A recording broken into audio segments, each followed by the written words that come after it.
So, welcome to Journey of the Soul. This is the first of 6 classes that we're going to have on this topic. Just a little of a personal note. A lot of what we're discussing in this class with the JLI put together is material that every rabbi, whether they like it or not,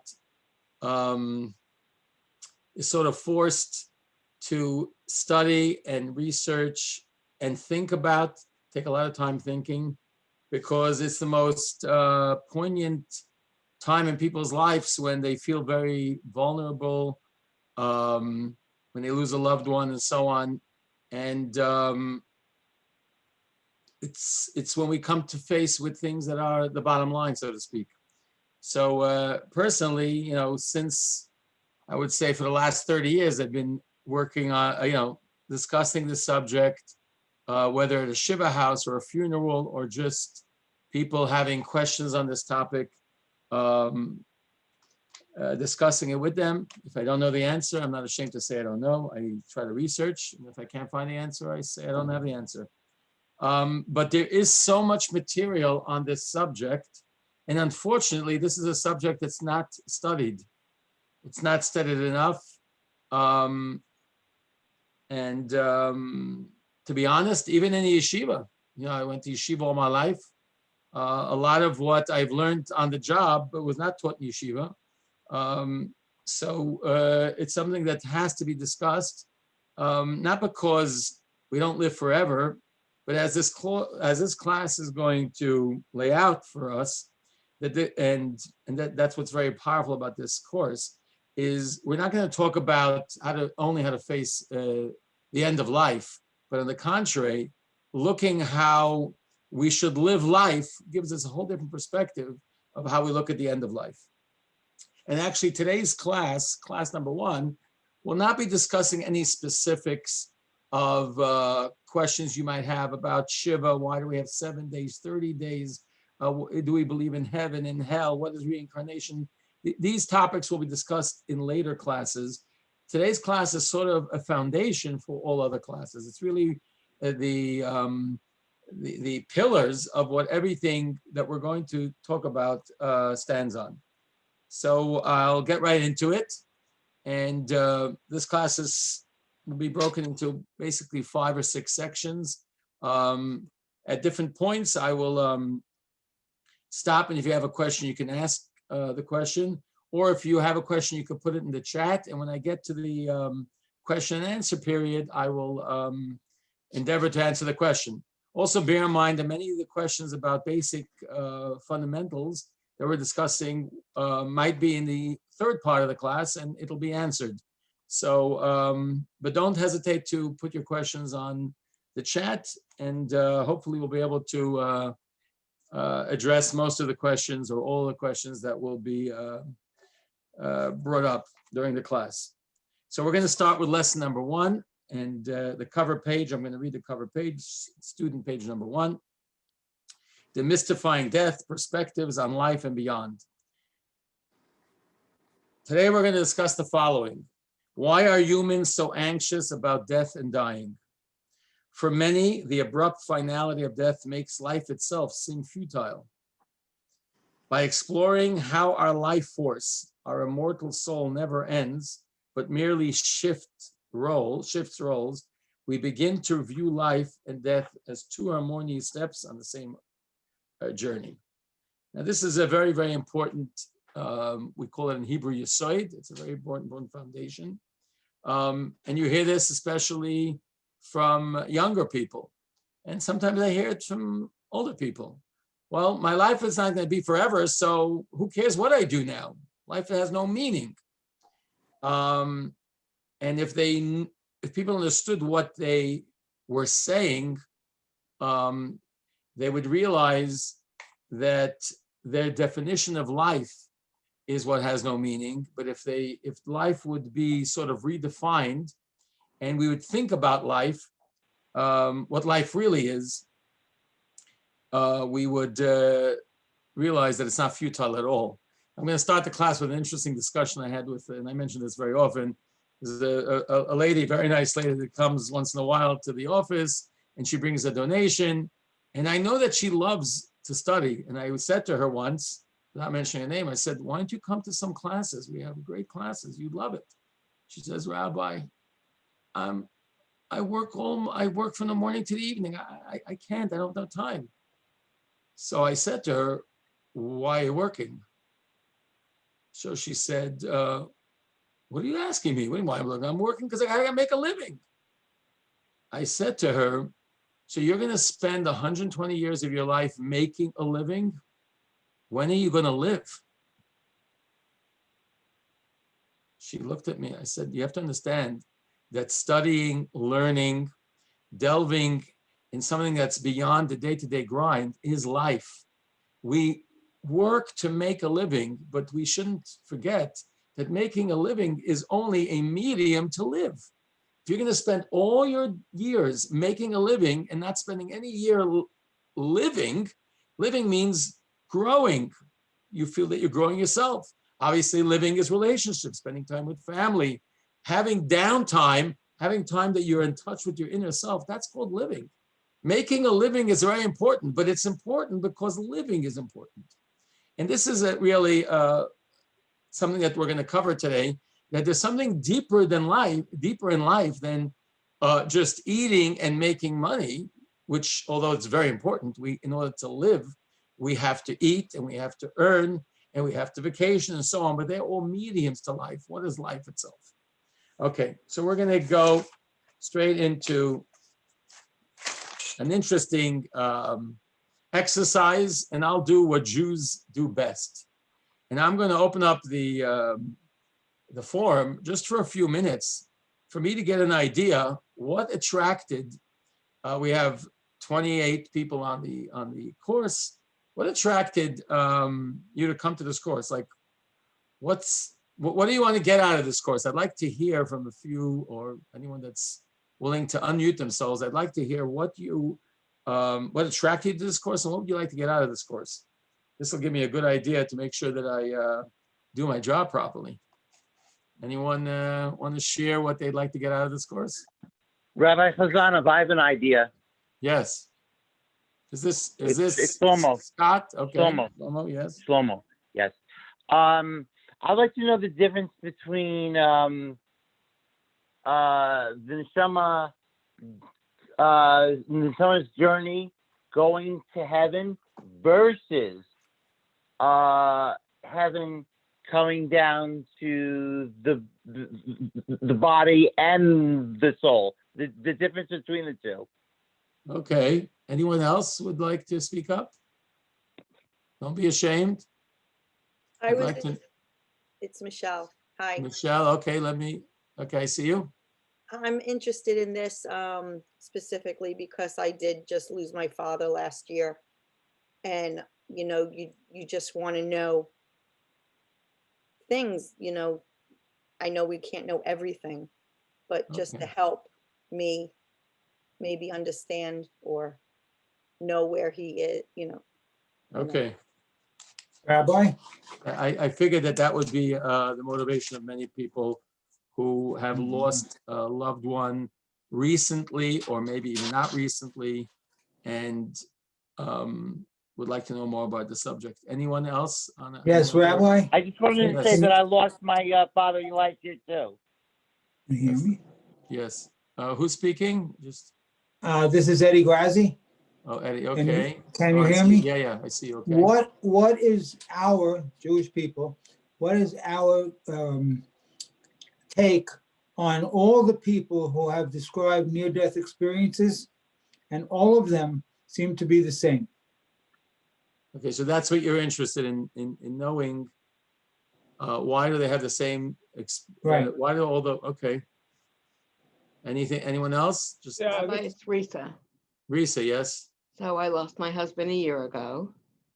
And so this whole topic is on my mind a lot. I'd like to know where we believe he is and if he's comfortable, what happens to him. It's on my mind a lot. Okay, This is Gary Greenstein. I yes. would like to know, with respect to a journey of the soul, how Judaism's interpretation relates to other religions also. Okay, that will definitely be covered. That's good. Any Doing near-death experiences. okay. Okay, so thank you for those who spoke up. Ira wants to say something. Sorry. I'm sorry. Okay, Ira, here. You're on. I have a question. Why, if you're going to be doing a mitzvah, I donated my brother went for a kidney donation, and unfortunately, the outcome was him passing away. So why something that is good that you think is going to have a longer life, and you're at a high, and then all of a sudden, Look at what happened to what's his name? He had a kidney. Okay. you're shot down. You go from one extreme to another. We were all looking forward. It was going to be, extended to life and everything was going to be great. And the next thing you know, that's it. Right. The opposite. Okay. It's definitely a knock over the head when you try to do something good and you donate a kidney or someone else donates a kidney. Okay. I'd like to ask put my point of view, and I'm curious to know why the Jewish religion and how the Jewish religion makes it so that death, you don't want to die. We, prefer not to commit suicide, for instance. And yet, at least two other religions that I know of, the Japanese kamikazes during World War II, as well as the Palestinians, who basically absorbed the idea of wanting to die to go to Allah, and suicide bombers. So how do we reconcile not wanting to die and not committing suicide with religions that are very big and very famous, in my opinion, actually, who actually think that suicide is the greatest way to go? Okay, so actually today's class is going to cover that subject. Very good, Delene. Okay, so I'm going to mute everyone. Just we shouldn't have any, but you can always unmute yourself if something comes up that you want to speak, or as I said before, best thing to put it on the chat. So the first topic of our discussion is going to be on the topic of why people are scared of death. And actually today's class is going to be an oxymoron. We'll talk about, like Helene just mentioned, both sides of the aisle. Why in the Jewish religion we're not scared of death, but on the other hand, we look at suicide or leaving life or abandoning life as something that's against Judaism. How do we balance the two? And that's what we're going to discuss today, actually. So the first thing we're going to discuss is people's fear of life. So if you turn to page number 3, text number 1 is taken from a well-known philosopher who writes as follows on this is page number 3. Mortality has haunted us from the beginning of history. 4,000 years ago, the Babylonian hero Gilgamesh reflected on the death of his friend with the words, "Thou hast become dark and cannot hear me. When I die, shall I not be like Enkidu," which is his friend. "Sorrow enters my heart. I'm afraid of death." Gilgamesh speaks for all of us. As he feared death, so do we all. Each and every man, woman, and child. For some of us, the fear of death manifests only indirectly, either as a generalized unrest or masqueraded as another psychological symptom. Other individuals experience an explicit and conscious stream of an anxiety about death. And for some of us, the fear of death erupts into terror that negates all happiness and fulfillment. We simply can't be happy because of the fear of death. So basically, a few years ago, there was a group of sociologists that they advanced a theory known as terror management theory, which essentially is a theory about the effect of death on life, that people are subconsciously or consciously aware of death, and they act when they're living with that knowledge or with that fear. The truth is, for many of us and for many people, this past year, COVID-19 provided the perfect storm of fear and anxiety, which is associated with death, and we can't blame anyone. So the first thing we're going to discuss is, what is the Jewish attitude about fear of death? Should we go through life being afraid of death? Should we live in fear? Should we have an anxiety about it? That's the first thing we're going to discuss in today's class. Now, if you look at page number 4 in this figure 1.1, this is from a study that was done in 2020, actually. So they basically did a statistic of people who are afraid of death, and 25% said they're not afraid at all. 26% not very afraid. 31% somewhat afraid. 11% very afraid, and 7% don't know. So between the ones that don't know and the ones that are not afraid, we could say that a third, 25 and 7 is 32, we could say a third of the people don't even claim that either they're not afraid, they don't think about it, and so on. The others are a little afraid, somewhat afraid, very afraid. So there's no question that a significant amount of the population thinks about it. Even if you take the not very afraid out of the equation, you still have over 40% of the people that either are somewhat afraid or very afraid.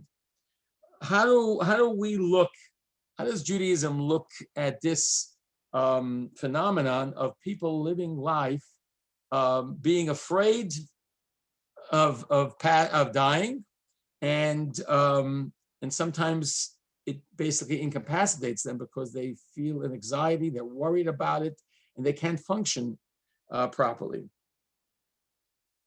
So to tell you that this class is not meant to teach you about death, but is actually to teach you about living. And that's why this is the first question. Not because the fear of death is good or not good, but the problem with the fear of death is that it incapacitates us while we're alive. That's the underlying problem. How do we view it? So basically, I'll give you I'll give it to you in a nutshell, and then we'll discuss it or read some readings that elaborate about this more. In Jewish thought, we don't look at a person passing away at the end as the end of life. It's not the end. It's actually a new phase in life. Now, you might have heard that in Judaism, the Torah forbids putting a tattoo on your body. Now, what's the reason for that? The commentaries talk about it, even though the Torah doesn't give a reason. But one of the commentaries has a fascinating outlook about tattoos. And he says like this, that if you look at when the Torah talks about tattoos, the Torah says you shall not make a tattoo for the dead. Why is tattoos associated with death? And he says as follows, that the early origins of tattoo came about through people who lost a loved one, and they felt that that person was gone. It was the end of that person, and they wanted to stay connected to that person, so they tattooed into their skin an image that is somehow related to that person because they wanted to be connected to that person. And the Ramban, Nachmanides, and other commentaries say the reason why the Torah forbids tattoos is not only because we should not abuse the gift God gave us, namely our body, but we disagree with the fundamental principle that the person is gone. The person is not gone. The example that Nachmanides gives is, imagine, now you have to understand Nachmanides lived in the 13th century. So I know for some of the younger participants in the class, they won't understand what I mean, that there was life before fax machines and emails and even telephones. But Nachmanides says, imagine your loved one moves to the other side of the world and you will not hear from them. You will not hear from them. can't speak to them, you can't touch them, you can't see them, and so on. Does that mean that they are gone or you can't relate to them? It means that they're not gone, but they exist in their world, but you can't relate to them. Doesn't mean they don't exist anymore. Nachmanides gives this example for the passing, that when at the time of passing, when a soul separates from a body, the soul is not gone. The soul continues to exist, just like the soul existed before it was born into a body. And therefore, says Nachmanides, the Torah prohibits tattoos because it's against the fundamental principle of the immortality of the soul. Now, I want to delve a little bit on this, and I'll do some readings, and I just want people to get a little bit of an understanding of this. An energy does not need a body. A body needs an energy. Let me give a simple example. We all have appliances in our home, right? We have refrigerators, other appliances, and so on. Those appliances are dead without the energy. So in order for those appliances to function, it needs an energy. We call that electricity. If I disconnect the appliance from the energy, the appliance is now dead. It's not alive. But does that mean the energy is gone? Electricity does not need the appliance. Energy does not need the appliance. The part of our world that is inherently not alive needs an energy to make it alive or keep it alive. So the appliance, which is just a piece of metal, it's not alive, it has been created and formed in a way that if you give it energy, it can do many, many, many functions. But just because it's alive when it's connected doesn't mean that the source of its life needs the appliance. It doesn't need it. You're all looking at a screen right now. And for those of you that are in the computer world, Howard's mentioning is the computer world, everything you see here, everything you see in front of you, every color, every letter is part of a code, which you don't see. You just see the facade. But there's a code that's energizing everything you see on the screen. If you shut the screen and the screen is dead, the code is not gone. It's the expression of that code, the physical manifestation of that code that doesn't exist, but the code itself is there. The soul does not need the body. The body needs the soul. So we don't look at what people call the end of life as the end of life at all. We look at it as a transition to another phase in life. There's the soul, the way it expresses itself in a body, and then there's the soul when it separates from the body. So the soul existed before it was merged with the body, and it continues to exist after it separates from the body. I'm going to highlight this before we go to some other readings. I'm going to highlight this with an interesting story. And those of you that heard the story from me, I ask your forgiveness ahead of time, but I always tell this story because it always left a very profound impression on me, even when I was much younger. And this is a story of the first Chabad Rebbe who was holding his grandson on his lap. Unfortunately, his daughter, the first Chabad Rebbe, the author of the Tanya and Rav Shulchan Aruch, Rav's Code of Jewish Law, his daughter passed away at a very young age, and she left an only son. So this son was brought up in his Zaydi's home.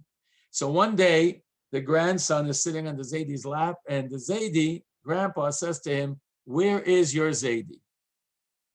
Where's your Zaydi?" So he points to his face. He says, no, that's Zaydi's face. I'm asking you, where is Zaydi? Where's your grandfather? Points to his chest, points to his stomach. He says, no, that's grandpa's chest. That's Zaydi's stomach. This is Zaydi's legs. This is Zaydi's shoes. These are Zaydi's hands. Where is Zaydi? I'm asking you where Zaydi is. I didn't ask you where Zaydi's face is. What's he supposed to answer? A little while later, the Zaidi gets up from his chair and walks to the door with his back to his grandson. And the grandson shouts, Zaidi!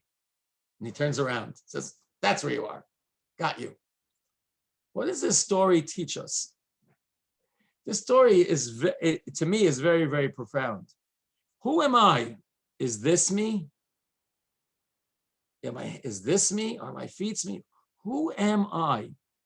Who is the me that's happy when I dance? Who is the me that's sad when I cry? I know people say, when you go to a wedding, you see someone dancing, great, you say, look at those happy feet.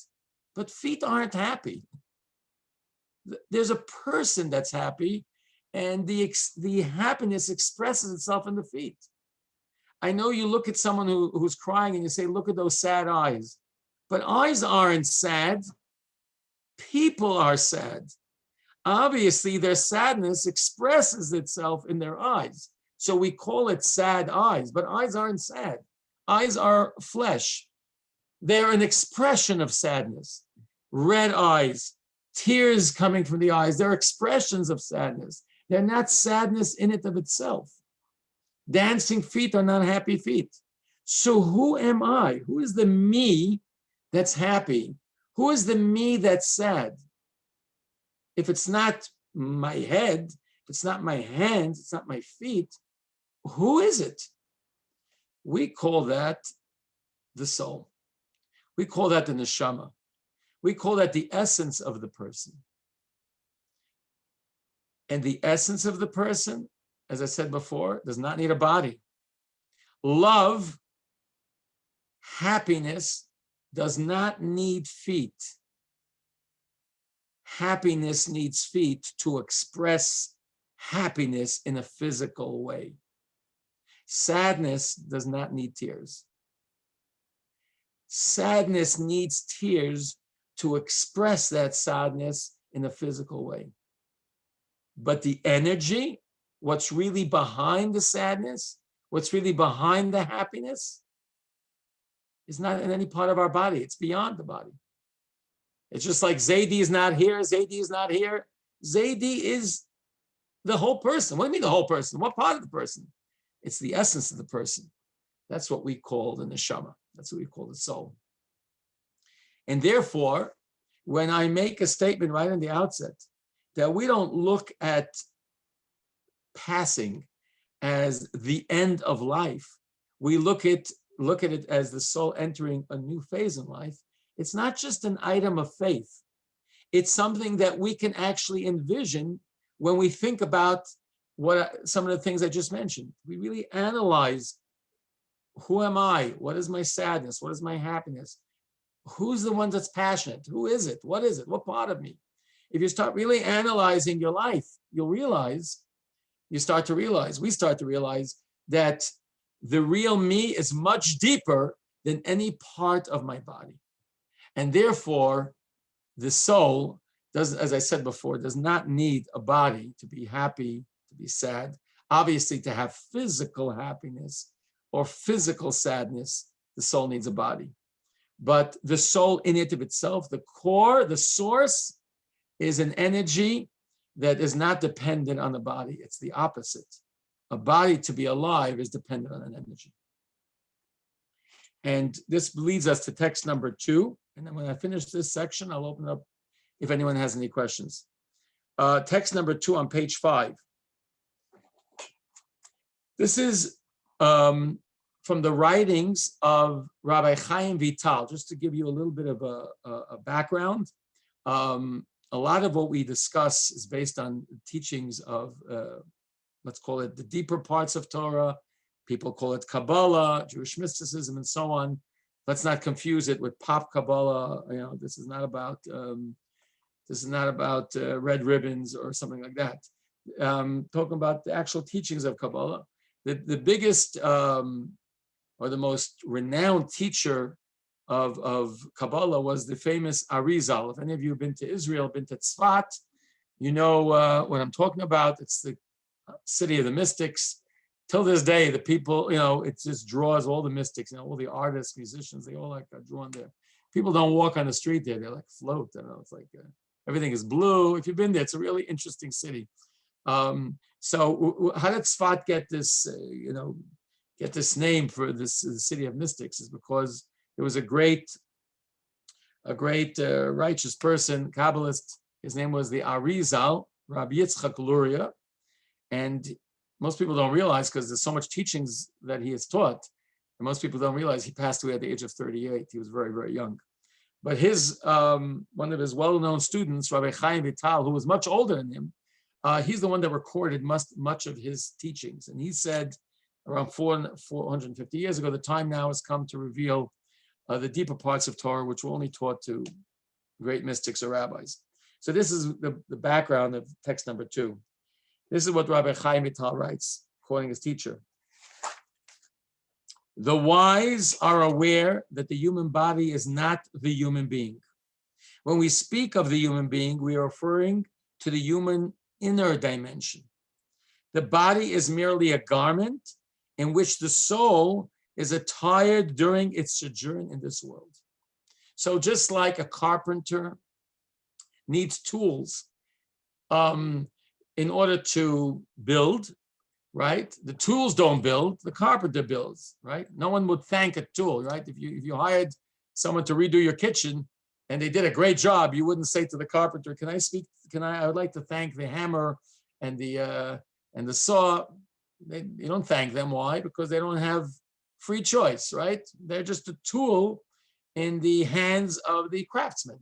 So you know what? The soul, in order to function this physical world, also needs tools. It also needs physical tools that are compatible with the type of energy. So what Rab Chaim Vital is saying over here is the real me is not the garment. The real me is not how the soul expresses itself. The real me is the soul in and of itself. Which brings us to figure number 1.2. The real me is my soul, not my body. This will also explain a very interesting phenomenon. If you look at creation, for those of you that are familiar with creation, we find something very, very interesting. And that is on day number 3, God created plants, right? Up to day number 3, everything was inanimate, right? Earth, water, right? Inanimate. Then God said, let plants come out of the earth. Okay, plants came out of the earth. They were live plants. Okay. On day number 5, God says, let birds come out of the water. Let fish come out of the water. Okay. What kind of fish came? Live fish, live birds. Day number 6, God said, let animals come out of the earth. Animals came out of the earth. Then comes the creation, the last creation of the human race. All of a sudden, we find an interesting phenomenon. The Torah tells us that God took earth, formed earth into the shape of a body, and then what did God do? He blew into that body a soul. Why? Why couldn't God just say, let there be man? And man would come out of the ground, just like birds did, and fish did, and animals. Why go through this whole charade? Create a body, blow into it a soul. This is in order to teach us this fundamental principle that Rav Chaim Vital is talking about. The soul was blown into the human race because the soul doesn't need a body. It was blown in and merged, got married to the body. At the end of life, it gets separated. But just like it existed before it was introduced to the body, it continues existing after it separates from the body. Because the real me is not my body. Which brings us to text number 3 on page 6. God formed the human of soil from the earth and breathed into his nostrils a neshama, soul of life, and the human being became a living being. Right? Now look how animals were created. Text number 3b. God said, let the earth bring forth living beings of different species, cattle, creeping things, and beasts of the earth according to their species, and it was so. So how did God make us first? First, he created the hardware, right? Right? Soil from the earth. And then he blew in the software, right? He blew in the code. That's not how he created anything else. This teaches us the immortality of the human soul, which brings us to text number 3C. God did what he had not done with any other creature. He blew into Adam with his Holy Spirit and the Neshama that is immortal and does not perish when the body does. So if we understand that our outlook on what people call death is not death the way the common understanding is, because death has a connotation of the end. It's the end. Our outlook, the Torah outlook, the Jewish outlook on what people call death passing is not the end. It's starting a new phase. There's the soul before it merged with the body. There's the soul with the body for hopefully 120 years. And then the soul separates from the body again. As I mentioned before, the soul doesn't need a body needs a soul. Which brings us to figure 1.3 on page 8. So now we have established two things. The real me is my soul, not my body. And the real me, the soul, is eternal. And if the real me is my soul, so I'm eternal. So therefore, once we understand who the real me is, it's our soul. And once we understand that the soul and the body are really two entities that were merged together. And just like they were merged together, they can separate. And when they separate, the soul does continue to exist without the body. We have a whole different outlook on what we call death or passing. I'm going to stop for a moment right here. I want to see if there's anything in the chats.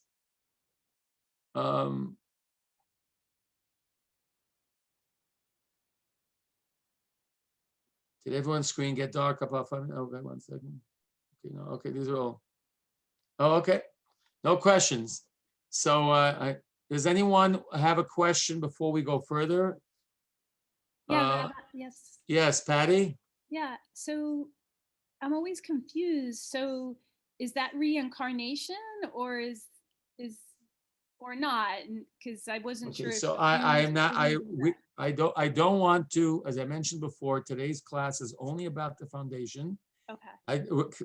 Reincarnation is a topic we'll discuss later on, but I wanted to tell you from the outset, the reincarnation, even though it does exist within Judaism, it's not the reincarnation that you hear from other persuasions. But I don't want to go on that subject. We just first have to establish some fundamentals before we can go to that. You can't even talk about reincarnation if I'm dead and gone. I'm going to, 1 second, I'm going to come back in because I want to see if I can updo my screen. So just let me back in a minute. Go ahead, keep going what you're doing. Okay. Anyone have any? Yes, John. I mean, the fear of the people dying, I think that comes from human nature. Before, in a way, when you're young, you don't really think too much about death for some reason. But old in age, when I say, I hope, I don't know how many years Hashem is going to give me, we are fear, we're going to be around no more, we're going to miss the loved ones and everything.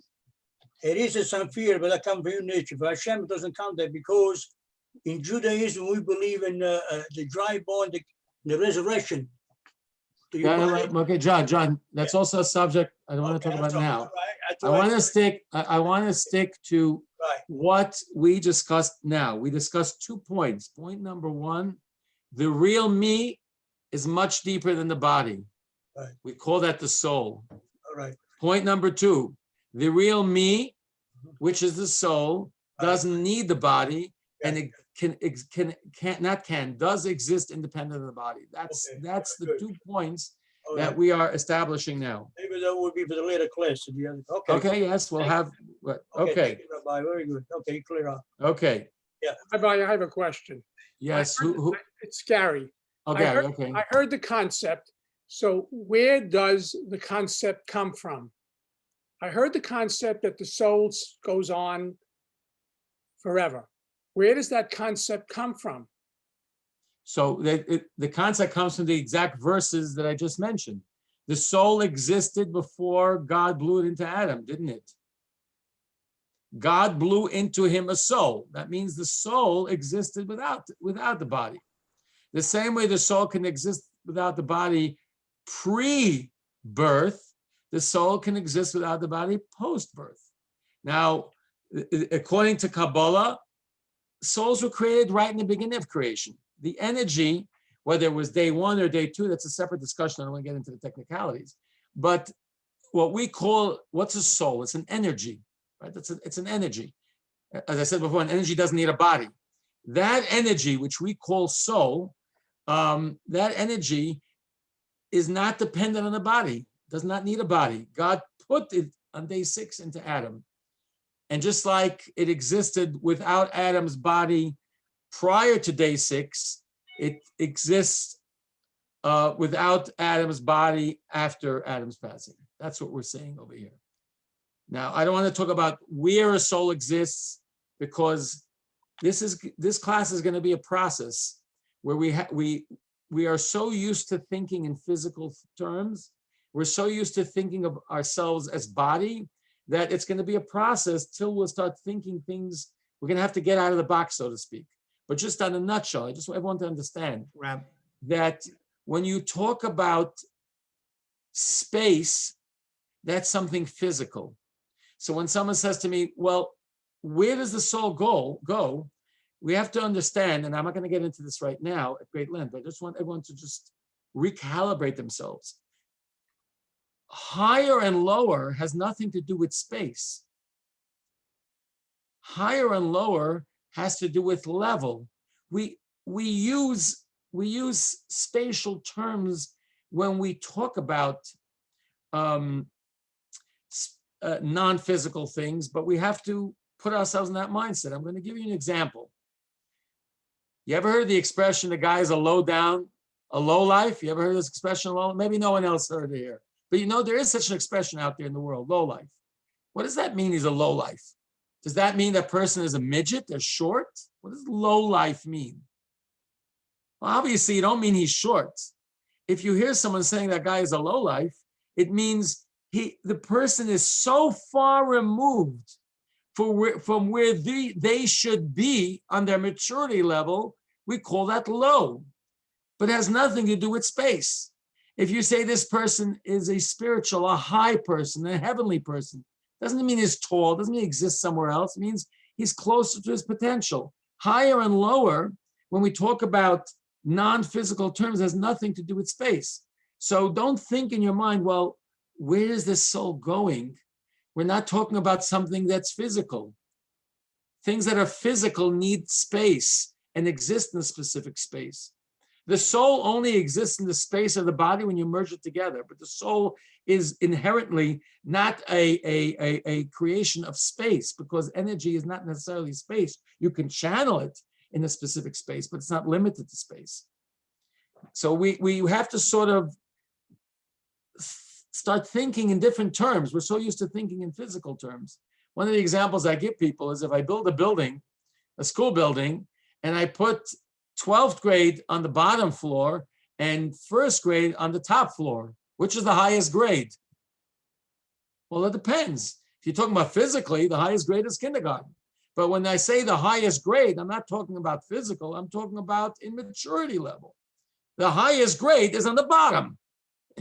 It's on the lowest floor. It's physically low, but it's the highest grade. Why? Because these individuals that are sitting in this grade have matured, right? They become higher and higher in their maturity level, so we call it the highest grade. It has nothing to do with space. So we have to, when we talk about the soul, or we talk about character or characteristics, we have to sort of stop thinking in physical terms. But hopefully throughout this class, I'll be able to share the tools that people will be able to start thinking in non-physical terms and have a better understanding of what we're talking about. But using the analogy of an energy, everyone can understand that an energy, if God blew the energy that we call soul into the body, that means the energy existed independent of the body. If it existed independent of the body, it doesn't need the body. So therefore, on the other end of life, after 120 years, when it separates from the body, it still exists like it existed before. Right, Okay. quick question, please. One question. Yes. There's a prayer that we say, that I remember saying a Yisker, that as long as we remember somebody's soul, they live on. Right? But the soul that obviously does not require someone to remember it. 100%. And actually, when we finish this class, you'll get a whole different definition. We'll get a whole different definition of how we talk about departed. We believe that the departed exist because we remember them, but I don't even think that's enough. What do you mean remembering them? That's also not tangible enough. Right. And I don't want to get off on a tangent, because we're going to have this subject about what Yisker is really about. But everyone here should know that the word zachor, to remember, even though that's the English translation, but that's not a proper translation. It's a very improper translation. And the reason for that is you'll find that whenever the Torah uses the word zachar, it's always tangible. Remember the day of Shabbos to sanctify it. You know, that's in the Ten Commandments. What does that mean, remember? You know what it means? The Talmud says, make Kiddush. Make Kiddush. Say words that sanctify the Shabbos. Remember, every time you'll find that the Torah uses the word zachar, remember, it's not about remembering in your mind, but it's about doing something tangibly. That's what it's always about. And Yisker is no different. But I don't want to get them. But you're right. Thank you, Rabbi. The main point that you said is right.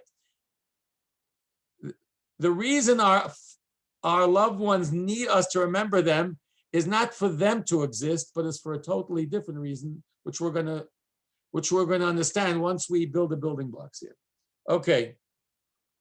Once we understand that the soul doesn't need a body, we'll understand another interesting paradox.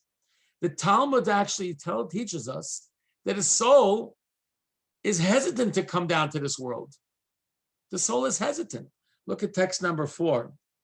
If you remind me, I'll be able to, hopefully I'll ask Rabbi Levi to send out a beautiful song written by A.B. Rottenberg on this concept. But here's what the Talmud says about the soul's resistance or hesitation to come into this world. 40 days before the concept, the Torah the Talmud sort of dramatizes it, but you have to understand the concept. 40 days before the conception of a child, God summons the angel in charge of souls and tells him, bring before me a certain soul that is now in paradise. Its name is such and such, and its appearance is such and such. Again, appearance doesn't mean physical, it means qualities. Everything should be taken in a non-physical way. Okay. This is possible because all the souls that are born in this world were created on the day the world was created and exist until the end of time. The angel goes and brings the soul before God. The soul bows and prostrates itself before the Supreme King of Kings. God instructs the soul, please enter the seminal drop that is currently in the hands of the angel in charge of pregnancy. So the soul protests, Master of the universe, I'm quite satisfied with the world I inhabited since the day you created me. I'm holy and pure, hewn from your throne of glory. Why do you wish to cause me to enter this putrid drop?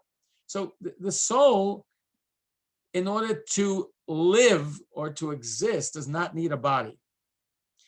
And this is highlighted in the next reading, famous reading from Ethics of Our Fathers, text number 5. This world is like a corridor before the world to come. Prepare yourself in the corridor so you may enter the palace. A single moment of bliss in the world to come is greater than all of this world. So basically, the soul does not need a body to feel fulfilled or to feel happiness or to feel joy. It's only in this world that it might need a body, but outside of this world, it doesn't need a body itself at all. So therefore, as far as the soul is concerned, its existence is not affected.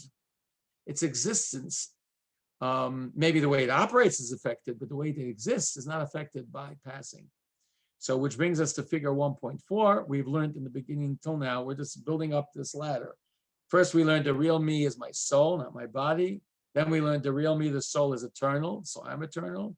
And now we learned the real eternal me is relatively unaffected by birth or death. Now, I don't want to say unaffected at all. It's obviously, it's a trauma to come into this world, it's a trauma to leave, but unaffected means as far as its existence is concerned. The soul technically does not lose anything besides what we're going to learn later on. It does lose something, but it does not lose anything of its essence. It doesn't lose its essential being by leaving and separating itself from the body. And therefore, the concept of fearing death, right, or living in fear of death, because I look at death as my end and I fear not being or not existing anymore, that fear is not based on any foundation as far as Judaism is concerned. As far as Torah is concerned, the fear that I'm going to end and I'm going to cease to exist is not founded on any reality, because the real me is my soul. If the real me is my soul, I don't cease to exist. What ceases to exist is the merging of body and soul together.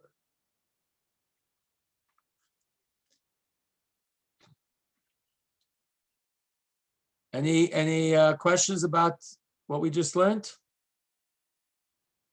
Okay. What we're going to do now is go to the total opposite of what we just did now. What did we say? We said that the fear of death or the fear of ceasing to exist doesn't really have any foundation in Judaism, because on the contrary, Judaism says that the soul, the real me, continues to exist. So therefore, the fear of not existing anymore is not a real fear. But here's something interesting, and who mentioned this before? Either Helene or her husband mentioned it. Oh, Helene mentioned this before, actually. You know, the Muslims believe in the same thing as we do. They believe in everything I just said now. But here's the problem. If the soul doesn't cease to exist, and on the contrary, the soul is more comfortable in the world to come, why should I even want to live? On the contrary, maybe leaving this world is great. Didn't we just say that the soul is hesitant to come into this world because what does it need? The trials and tribulations of this world. It could exist in glory. So if the world to come is glory and this world is frustrating, why should I want to live?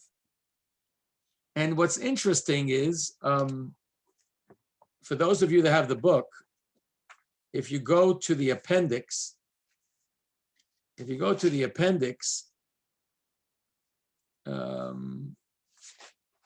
where is it here?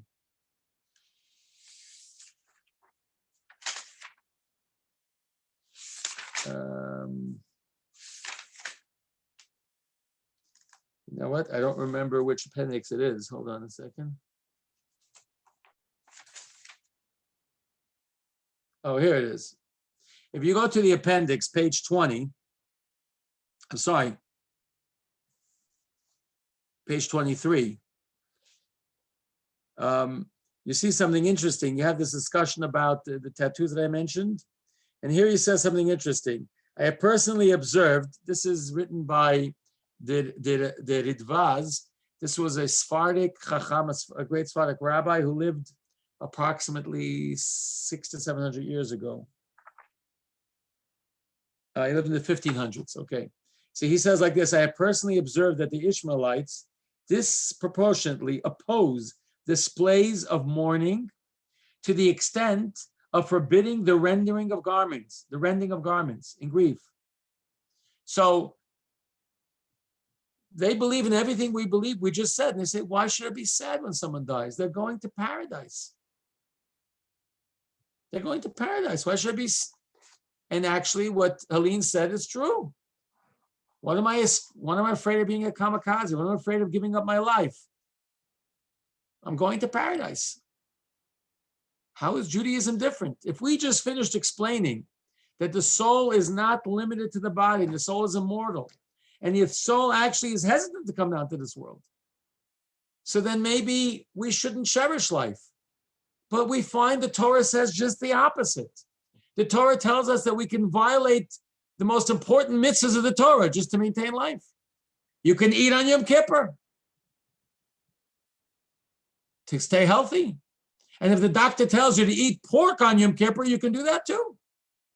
So if the world to come, so to speak, the spiritual world, the world of the soul without body, is bliss for the soul, why do we have such an obsession with life? And the reason is that there's another side to this coin. True, we have explained the immortality of the soul. We've explained why we don't fear ceasing to exist. But now I'm going to tell you the other side of the coin. How much value a body in a soul does have. Turn to text number 6. This is taken from the Talmud, but Maimonides puts it in his Code of Jewish Law. It's on page 12 for those that have the book. This is what Maimonides says. If a non-Jew attempts to force a Jew to violate one of the Torah's commandments at the pain of death, the Jew should violate the commandment rather than be killed. Because the Torah states concerning mitzvot, a person shall do them and live with them, or live by them. One should live by them and not die because of them. So we see something very interesting. We just finished talking about how spirituality is the greatest thing for the soul. But here comes the Torah and the Talmud and tells us that if a person is given a choice, either to die or violate the Torah, we violate the Torah. The Torah tells you that you're not even violating the Torah. The Torah wants you to live. Well, how does this fit with what we just spoke about? So if you go to text number 7, we cheated a little bit. I told you about the discussion between the soul and God, that the soul said, why would I want to go to this world? I didn't tell you the end of the discussion. What did God say to the soul? Look at text number 7. God hurries to reassure the descending soul. The world to which I am bringing you will prove more beneficial than the one you presently inhabit. Indeed, I formed you exclusively for the purpose of creating mortal life from this particular drop of seed. With that, God forcibly installs the soul. True, the soul is scared to come to this world. The soul loves the spiritual world. But God tells the soul, all of creation is because I want a soul in a body. I want you to be in a body. This is where you're going to fulfill your mission. And that's why the same ethics of our fathers that we read before, that said that one moment of pleasure in the world to come outweighs all the pleasures of this world, and that this world is only a hallway to go to the palace. You know what that same Mishnah, that same Talmud says? Look at text number 8. A single moment of repentance and good deeds in this world is greater than the whole world to come. So we have sort of a paradox going on here. It is true that the soul does not need the body. It is true that the soul can live independent of the body. It is true that one moment of pleasure in the world to come will outweigh all the pleasures in this world. That is all true. But one moment of being effective, one moment of making a difference, which is why God created this world to begin with, can only be accomplished in this world. So the soul that's hesitant to come down and says, why would I want this? God says, all of creation, the whole reason souls were created, the whole reason everything was created is that you should come into a body and do goodness and kindness or whatever mitzvahs it is in a body. And therefore, we cherish life.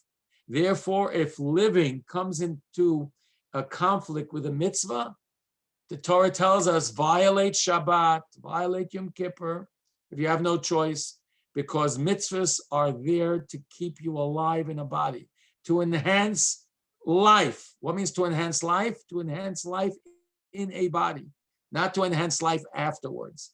So while it's true that spiritual pleasure outweighs all pleasures, but all physical pleasures, because every physical pleasure is limited, and spiritual pleasure doesn't have that limitation. That's all true. But the goal is not about the pleasure. The goal is about being effective. The goal is about being mission-oriented. The mission of the soul is accomplished in this physical world. So while the Ishmaelite, what the Ritva calls the Ishmaelites, or the Muslim religion, does take part of our religion when it talks about the immortality of the soul. And they're not scared of death. We're also not scared of death because we know we're going to continue to exist. But we treasure life because that's what Hashem wants. The whole goal of the creation of the soul is to be effective in this world. And therefore, when someone passes away, we do rent our clothes because it is a loss. What's the loss? That this soul cannot continue to affect the world with its body as it did up till now. So we're not just to one extreme. We're not just to the extreme saying there's paradise is great. Who cares about this world anyway? Well, it's true paradise is great. It's true the soul does not need a body to live. But what's also true is the whole creation of the soul is to be effective in this physical world. Why? We'll discuss that in a separate class. But that's the ultimate goal. So therefore, we have both opposites. And to highlight this concept that all of creation was about doing a mitzvah, being effective in this physical world, you could see this in text number 9 on page 14. God created the universe on a condition. If the Jews will accept the Torah, he told the universe, you'll continue to exist. If they do not, I'll return you to nothingness. What does that mean? What does that mean? So I'll give you a good analogy. Imagine a boy and a girl fall in love and they decide to get married. Okay? So they prepare the musicians in the hall and everything is prepared. The best musicians, the best photographers, the best caterer, the best, everything is beautiful. If God forbid that engagement breaks,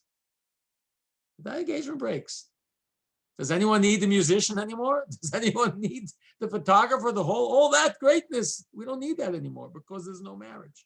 Hashem told the world, so to speak. God told creation. The goal of creation is for mitzvahs in this physical world. If the Jews at Mount Sinai say, God, we don't want this relationship. Keep your Torah. Keep your Torah. Then what do I need creation for? The whole goal of creation is a mitzvah in this physical world.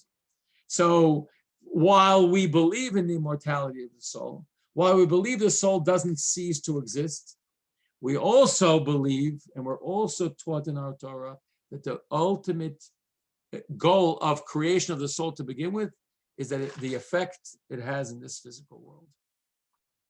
And this will now explain a very, very interesting ethics of our fathers, which seems to be a paradox, right?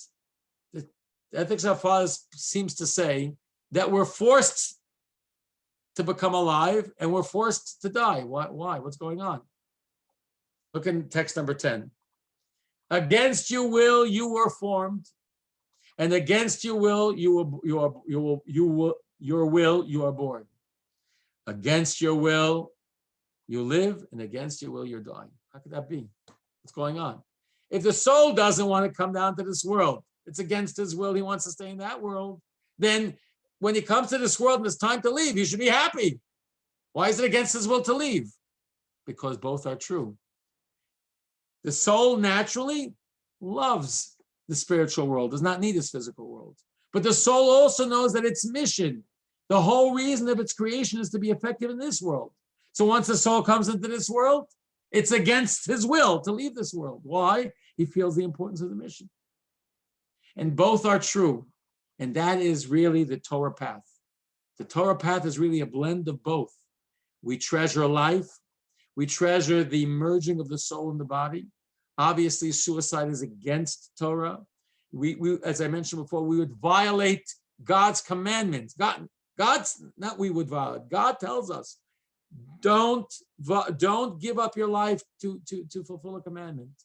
Violate the commandment because living is more important. As the Talmud says, desecrate one Shabbat, so you should be able to keep many Shabbats. And the same thing is with almost all mitzvahs. There are 3 exceptions, which we're not going to talk about now, but that's really the balance of the Jewish attitude. We don't fear death because death is not the end, but we don't want to leave this world because the soul feels what it can accomplish here, it cannot accomplish in the spiritual world. As the Talmud, as the Ethics of Our Father says, one moment of pleasure in the world to come outweighs all pleasures, true. But one moment of accomplishment in this world outweighs anything the soul can accomplish in the world to come. And that's the outlook. That's the Torah outlook. Time there is now 8:43. Okay, so we still have some more time. I want to, does anyone have any questions? If it's not, Rabbi, it's Gary. Could you explain in one of the readings, it said that all the souls were created at the time of creation. correct. So, I mean, obviously, there might have been 100,000 people at one time, and now there's 7 billion people. So what does that exactly mean, that all the souls were created at the time of creation? You are asking a very, very, very good question. You're asking a very, very good question. Now, on a simple level, I could tell you yes. All energies, with all its different distinctions, were created in the beginning of creation. That is true. But actually, in Kabbalah, it doesn't say that. Kabbalah says that there are spin-offs of souls. I don't want to get into that now. We'll have it later course. But let us, for argument's sake, let me, for lack of a better example, I'll give you this example. Actually, it's a good example because King Solomon says the flame of God is the soul of man, right? So you have a flame of fire, right? Right? You have a match, Gary. Okay, How many flames can you make from that flame? many, Huh? many. Many, right? Without an end, right? So even for argument's sake, God created one whole soul, which is made up of a male and female. God created one soul, but that soul has the capability of spinning off to many, many souls. According to Kabbalah, the 600,000 souls that existed at the time of the giving of the Torah represent the general souls, and from that come many, many different souls. But I don't want to go into that. But on a simple level, I can tell you, yes, God created as many souls, as many energies as He needed. Yes, but that's not honestly the truth. So I'm not going to say that. Okay, here just to give this dual outlook in a practical way. Here's an interesting story that happened to the previous Rebbe. You know, the previous Chabad Rebbe passed away in 1950. He was born in 1880.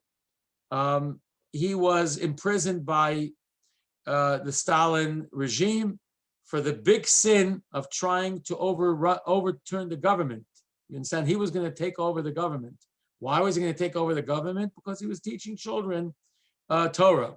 If you were teaching Torah, you were counter-revolutionary. So he was imprisoned in 1927. He was an unbelievable writer. And he actually wrote beautiful diaries about his life or about things that he heard from his father or things that happened. He recorded what happened in one of these interrogations. Follow in text number 11. I arrived for interrogation at the offices of the Soviet GPU. GPU is like the FBI. However, in keeping with my principles, I was not very cooperative. One of the interrogators raised a revolver that sat on the desk before him. He looked at me in the eye and he mockingly said, "This small toy has incredible powers. It causes principles to melt away. It opens mouths. Under its spell, even mutes have become talkative." I responded, he's writing about himself, "You are quite mistaken. The toy only has an effect on faint-hearted non-believers. those with one world and multiple gods. We, on the other hand, have one God and two worlds. As such, I don't panic at the sight of your toy. It has no effect on me whatsoever. Now, we're not all on the previous Rebbe's level, but that's the way he was trying to give his interrogator an understanding. I don't look at life the way you look at life. You're not threatening me by using this, what you call this toy.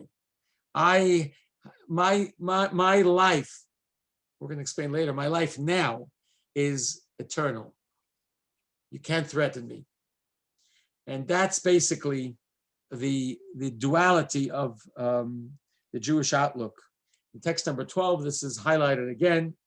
When the author of the Mishnah passed away, he was called Rabbi Yehuda Hanassi of Judah the Prince. He fell ill, and he lay in his deathbed. Rabbi Chia entered and found him weeping. My master, explained Rabbi Chia, why do you weep? Didn't you teach us if one dies smiling, it is a good sign for him, while weeping, it's not a good sign for him? Rabbi Yehuda replied, I weep because of my inability to study Torah and observe the commandments after death. I'm not weeping because my life is over. My life is not over. But I'm weeping because I will soon cease to be effective in this physical world. And I know that my mission can be fulfilled in this physical world. So you see this duality. He says, it's a problem if you cry because you think your life is over. That's what he tells a student. When I taught you that people that cry are making a mistake, that I meant people that are crying because they think their life is over. But I'm not crying because my life is over. I'm crying because I will soon not have the ability to be effective in this physical world, to continue to fulfill my mission for which I was created. That's why I'm crying. And that's basically how we look at death and passing. I hope this was clear, and I'm going to end up with this last part, because now we look at it, if we look at it in this perspective, all of a sudden we have a whole new dimension on life. If my life is my soul, that means anytime I do a soul action, I'm doing an action of life. Anytime I am doing a bodily action, I'm talking about a bodily action that's independent of my mission. It's not an action of life because it's going to live very, very short. So if we start looking at life, every action I take, if it's mission oriented, if it's a soul action, I'm doing a living action because the soul lives forever. If I'm doing something that's purely bodily and has no connection to the soul, then I'm doing something that's not eternal. I'm doing something that's very limited. Which brings us to something that the Talmud says, which many people do not understand, but once you've heard this introduction, the two introductions that we have given, you'll understand it. Text number 13, the Talmud says, after their demise, tzaddikim, righteous people, are referred to as being alive. Why? What does that mean? They're referred to as being alive. They're not alive. The answer is they are alive. The soul is alive because even when the soul was in this physical world, what was it doing? It was doing soul mission-oriented activities. So therefore, it was living. Actually, it was living in a mission way. It can't live in a mission way after it passes away. So even after the soul passes away, it's alive. Why? Because it always engaged in things that are eternal. And then the Talmud says, people who act selfishly, the opposite of tzaddikim, even when they're alive, they're dead. What does that mean? They're alive. But they're doing things that are short-lived. If I'm focused on enjoying life in things that I enjoy it, a minute later I don't enjoy it, or there is no eternity to it. So even when I'm alive, I'm dead. What does it mean I'm dead? I'm not busying myself with things that are eternal. I'm busying myself with things that do die. Now, what does that mean? Anything wrong with doing physical things? No.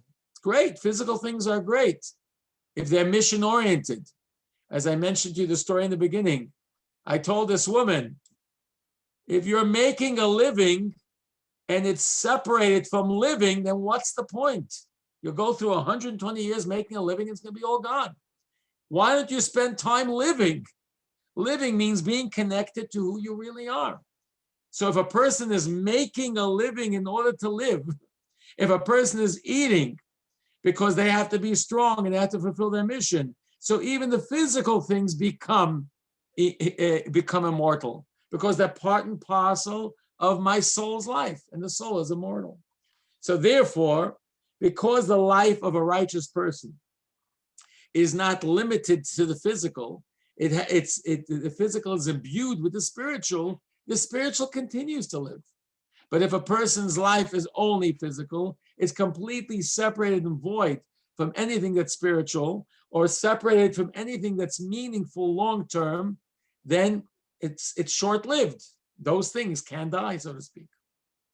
If you look at text number 14, the first Chabad Rebbe explains this in a very famous letter about the passing of righteous people. He says the life of a righteous person is not corporal, but spiritual. Spiritual doesn't mean they don't eat, they sleep, they do business, but it's imbued, everything physical is imbued with spirituality, consisting of faith, reverence, and love of God. This reality is reflected in the following passage. Of faith it is stated that Tzaddik lives by his faith. Of reverence it is stated, reverence of God produces life. Of love it is stated, he who pursues charity and kindness will find life.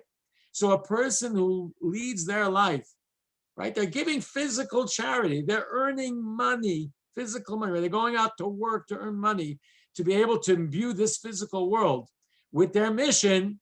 So therefore, their life, what they're doing is items of life, not items that are going to come and go. And I'm going to end off with a very interesting song from a famous group called The Eighth Day. I hope I'm going to share the screen. And this highlights a very interesting story about a rabbi, famous rabbi who was visited by one of his students, and he was shocked how simple the house was. Simple. A chair was, I suppose, 2 boxes and a plank of wood. He couldn't believe it. He says, Rabbi, where's your furniture? What's going on here? The rabbi looks at him and says, and where's your furniture? He says, Rabbi, I'm traveling. I have a suitcase. At home, you should see the furniture I have. The rabbi said, I'm also traveling. At home, you should see the furniture I have. Follow me right here. Follow this. That was a good story. If you see it, please. Do you see it? Yes. Yes, we can see it. Yes. Okay, great. Why wait to celebrate? Bright lights in city streets. Eighth Day is a popular Hasidic rock band. Why wait to celebrate? One of their hits was inspired by a powerful episode in the life of the second leader of the Hasidic movement, Rabbi Dovber of Mezerich. A student goes to visit a sage, and the sage has nothing in his house. And he says, where's your couches? Where's your chandelier? And he says back to the student, where's all your stuff? You just have a suitcase. And the student responds, but I'm just passing through. And that's when the sage says, aha, I'm just like you. I'm also just passing through. To his student's assertion, Rabbi Dovber responded with a transformative insight. And that's when he said, I'm just like you. I'm just passing through, just like you. My heart wants to feel something that's real, and my mind hopes to find treasures of another kind. And if you had my eyes, you'd see a palace for you and me. This world is temporary, where people spend most of their life collecting stuff. And the sage tells him, I'm actually just like you. I also collect stuff. It's just not that type of stuff, not leather couches and chandeliers. I collect treasures of another kind. You know, he stays focused on that higher goal.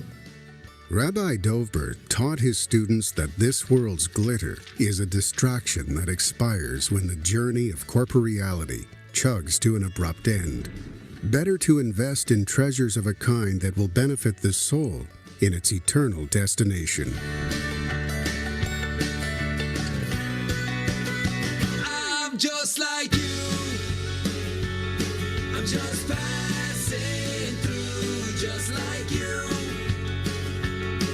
My heart wants to feel something that's real, and my mind hopes to find treasures of another kind. And if you had my eyes, you'd see a palace for you and me. And my heart wants to feel something that's real, and my mind hopes to find treasures of another kind. And if you had my eyes, you'd see a palace for you and me. A palace for you and me.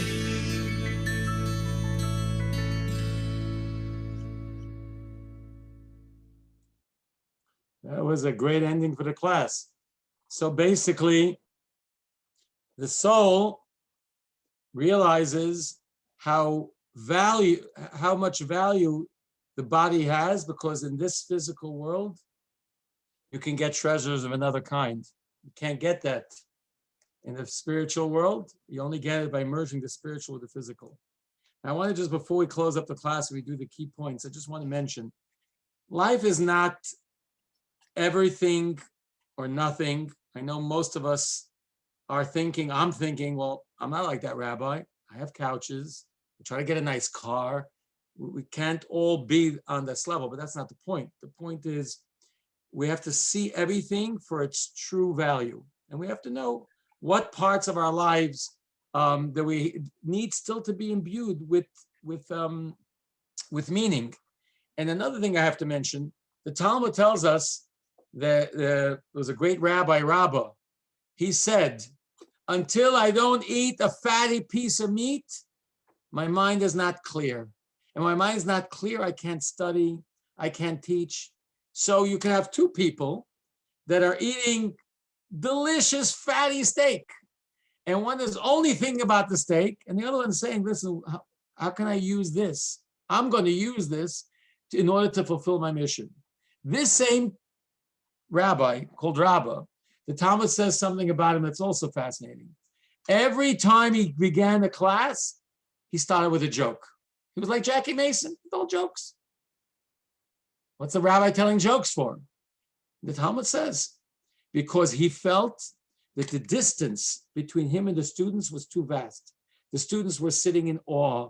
They were scared. They were in awe of his great teacher. He had to break the ice, right? So you walk into the class for the first 5 minutes, you say, what's this rabbi? Is it Jackie Mason? No. He's telling jokes. What's he doing? No. We use everything, every gift, every good piece of meat, every fine wine. You use it for a higher purpose. Now, are we all on the level of Rava? No, we're not. But it's important for us to look at life and identify what items in our life can we imbue with the soul, imbue it with the mission. That's value. That makes life immortal. When we only focus on the body independent of the soul, items of the body independent of the soul are temporary. They're not living eternally. So so everyone in their own life could think about what things are we busy with that we can give it meaning. Now, obviously, tzedakah is the easiest, right? The person can think during work that I'm earning money in order to support my family, because the only way my family can fulfill its mission is when it has a support. I'm going to help other families or the community. We give meaning to the physical things we do. And the physical things we do are not independent, not just bodily oriented, they're soul oriented. If they're soul oriented, then we have treasures of another kind. So we're going to wrap it up with the key points. Instead of me reading the key points on page 22, I want to thank Rabbi Levi once again. And We do, Rabbi Chazanov, could we do the meditation? There's a meditation clip after the key points. You want to do it afterwards? We could do it. Or do it before, whatever you want. Hold on a second. Here's where my, hold on a second. Okay. Okay, now I could do this.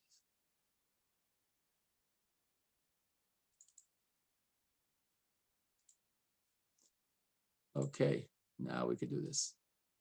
If what we're gonna do is we're gonna end with the key points, and anyone who wants to stay, there's like a 4-minute clip from Rabbi Taub about, it's an interesting way of looking at many of the things we learned, specifically about the immortality of the soul.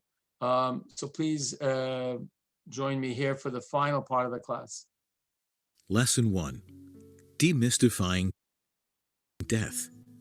1. The awareness of our mortality and the resulting natural fear of death influence many elements of our psyche, behavior, and life choices. Our perspective on death influences multiple areas of our lives. 2. The neshama, human soul, the true essence of the human being, is eternal. It precedes the body and continues to exist after the body is gone. While still in heaven, it does not desire to descend into a body. And when the time of death arrives, it resumes its native spiritual state. 3. The fact that the briefest spiritual experience of the next world is more pleasurable than all of this world does not diminish the reality that even a brief stay in this world is more important than all of the next. Therefore, Jewish law gives precedence to preserving life over nearly every mitzvah. 4. This perspective allows us to appreciate and value life without fear of death. 5. While our corporeal needs and endeavors die with the body, our soul-focused aspirations and actions live on eternally. Thus, when we live and identify with eternal values, our current life continues even after the body's demise.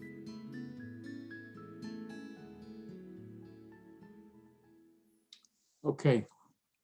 So, as I said in the beginning of the class, today's class was not just an introduction, it was the fundamental building blocks of what this whole course is about, because we could only understand all the specifics of the Jewish attitude towards when the soul departs, or Shiva, or some of the questions that were brought up, reincarnation and resurrection. We can only understand all these specifics if we understand this fundamental, the fundamentals and building blocks that we spoke about today. Before we go to the meditation, if anyone has any questions, I'll try to answer it. So do you know what's the topic for next week, Rabbi Chazanov? Do we know? It's called taking leave. Oh, you put it up here. It's right there. Yeah. It's about the time that a soul actually departs from the.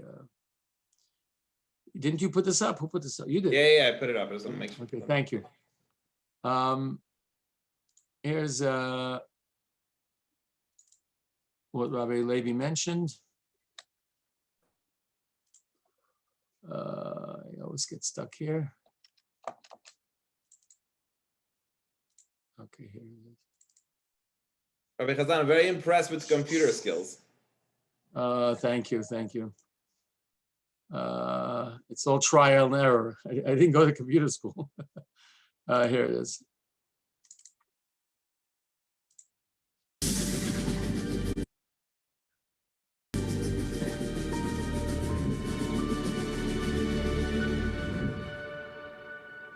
Hi, this is Rabbi Shestab. Welcome to a series of meditations for the course Journey of the Soul.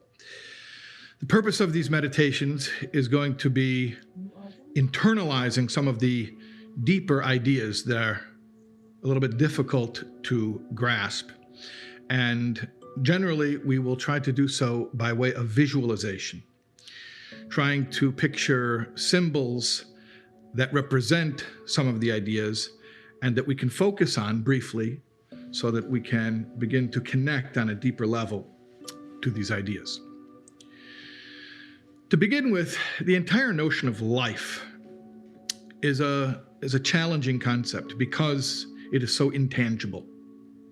We're used to relating to things, to that which we can see, to that which we can touch. And life is completely intangible. How do we begin to relate to that which is unseeable, untouchable? How do we envision, how do we see the unseeable? So if you will, I'll ask you to begin right now, however you're most comfortable doing so. Close your eyes, keep your eyes open. Envision a musical instrument, a physical object, let's say a piano, made of wood and wires, something you can look at with your physical eyes, you can touch it with your physical hands. It's a physical object. Now, the piano is merely a thing. A person comes over to the piano, the pianist sits down and begins playing a beautiful song. Now, this song stirs your soul. Try to hear it. Hear the music. Where is the song? Can you see it? Can you touch it? You can see and touch the piano. You can't see or touch the song. And now the song is over and the piano is standing there. If you'll open up the piano, will you find the song? Think now how everything in the world is matter and energy. The matter is the physical object that we see, the piano. The energy is the intangible, the song. We'll take a half a minute now to try to think of ourselves in these terms. Think of your body as the instrument, the physical object that can be seen, that can be touched. And think of the life you live as the song that is being played through the instrument. We'll take half a minute right now to see and hear the piano and the song, the body and the soul.